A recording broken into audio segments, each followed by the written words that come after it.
السلام علیکم ورحمۃ اللہ وبرکاتہ. پیارے بچوں، میرا نام ڈاکٹر مفتی حافظ علی حسن Faridi. I welcome you all on the platform of digital academics provided by Moonlight International Publishers. پیارے بچوں، میں آپ کا گریڈ 5 اسلامیات کا ٹیچر.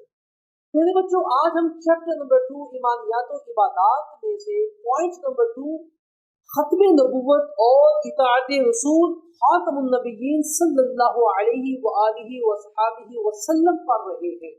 SLO عقیدہ ختم نبوت کا معنی مفہوم اور اہمیت جان سکے.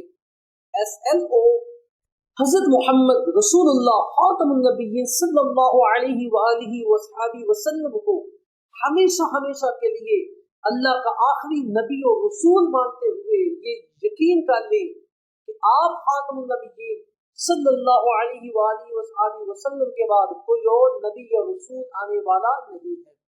چلو پیارے بچوں، کیا آپ کو پتا ہے ختم کے معنی کیا ہے؟ پیارے بچوں، ختم کے معنی ہے مہر، یعنی سٹیمپ لگا دینا.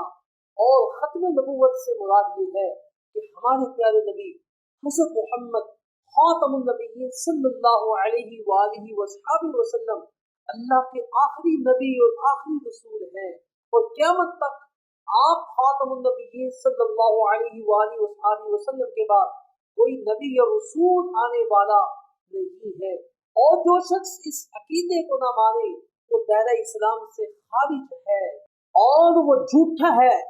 چنانچہ اللہ رب العزت نے قرآن مجید میں ارشاد فرمایا، اليوم اکملت لکم دینکم واتممت علیکم نعمتی ورضیت لکم الاسلام دینا.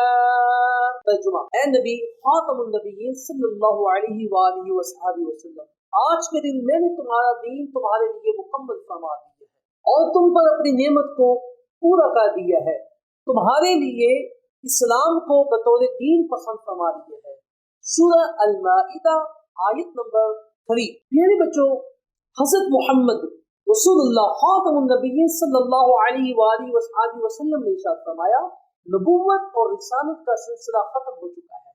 اب اگر کوئی شخص نبی ہونے یا رسول ہونے کا دعویٰ کرتا ہے تو وہ جھوٹا ہے، اور فرمایا کہ میرے بعد کوئی نبی نہیں آئے گا.